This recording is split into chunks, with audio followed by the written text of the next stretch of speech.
Last part में हमने real numbers का डेसिमल एक्सपेंशन देखा। उसमें हमने कहा कि रैशनल नंबर्स के डेसिमल एक्सपेंशन दो कैटेगरी का हो सकता है, टर्मिनेटिंग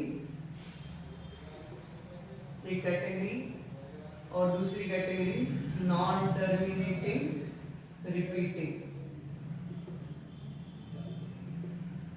अब हमें कैसे पता चलेगा कि टर्मिनेटिंग होगा कि नॉन टर्मिनेटिंग रिपीटिंग होगा? तो अगर हमें रैशनल नंबर दिया हुआ हो और पूछा जाए इसका डेसिमल एक्सपेंशन कैसा होगा, तो एक तरीका तो वो है कि आप पूरा डिवाइड करिए, अगर रिमाइंडर 0 आता है तो टर्मिनेटिंग, रिमाइंडर 0 नहीं आता है तो नॉन टर्मिनेटिंग रिपीटिंग। एक तरीका ये। दूसरा तरीका है जो शॉर्ट तरीका भी कह सकते हैं, जिसमें हम बिना डिवाइड किए पहचान सकते हैं कि डेसिमल एक्सपेंशन रैशनल नंबर का कैसा होगा, टर्मिनेटिंग होगा कि नॉन टर्मिनेटिंग रिपीटिंग होगा।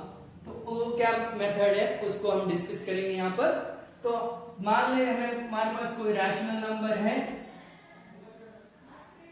25 अपॉन 200 एग्जाम्पल के लिए।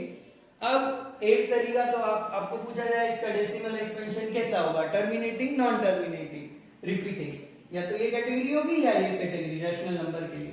तो अब एक तरीका डिवाइड कर दीजिए और चेक करिए कैसा आ रहा है। दूसरा तरीका है आप क्या करिए, इसको पहले सिंपल फॉर्म में ले आइए। सबसे पहले हम इसको सिंपल फॉर्म में लाते हैं, मतलब जो कॉमन फैक्टर है उनको रिड्यूस कर देते हैं। तो 5 into 5 into 2 into 200, तो इसके फैक्टर कर दिए हमने। फैक्टर करने के बाद आप कॉमन फैक्टर रिमूव कर दीजिए। उसके बाद जैसे ही हमने कॉमन फैक्टर रिमूव कर दिए तो अब हमें डिनोमिनेटर चेक करना है। तो डिनोमिनेटर में फैक्टर क्या क्या बच गए, तो डिनोमिनेटर में if denominator contain factor 2 or 5 or both, then decimal expansion is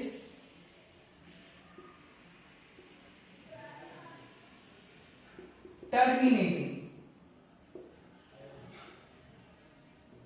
Otherwise it is non-terminating repeating। ध्यान रखना है, हमें क्या करना है, सबसे पहले स्टैंडर्ड फॉर्म में लाना है, मतलब कॉमन फैक्टर रिमूव करने हैं। उसके बाद डिनोमिनेटर के फैक्टर चेक करने हैं। अगर डिनोमिनेटर के फैक्टर्स 2 और 5 या दोनों हैं तो वो टर्मिनेटिंग कैटेगरी का होगा। अगर डिनोमिनेटर के फैक्टर इसके अलावा कुछ है, 3 आ गया, 7 आ गया, कुछ भी आ गया, तो उस केस में वो नॉन टर्मिनेटिंग रिपीटिंग होगा। ध्यान रखना है, प्राइम फैक्टर्स निकालने हैं, ये ध्यान रखना है। तो डिनोमिनेटर के प्राइम फैक्टर्स पे ध्यान देना है हमें। प्राइम फैक्टर में 2 और 5 आ रहा है तो उस केस में तो वो हो जाएगा टर्मिनेटिंग। अगर उसके अलावा कुछ आ रहा है, 3 आ गया, 7 आ गया, 11 आ गया, 13 आ गया, तो उस केस में वो नॉन टर्मिनेटिंग रिपीटिंग कैटेगरी का हो जाएगा। जैसे एग्जांपल के तौर पर देखें 5 अपॉन 15, तो इसको सिंप्लीफाई करें। 5 ऊपर नीचे के फैक्टर 3 into 5 प्राइम फैक्टर किए तो बचा क्या, 1 अपॉन 3, तो 3 आ रहा है। इसका मतलब इसका decimal expansion non terminating repeating category का होगा। तो ये हम बिना डिवाइड किए पता लगा सकते हैं कि डेसिमल एक्सपेंशन कैसा होगा रैशनल नंबर का।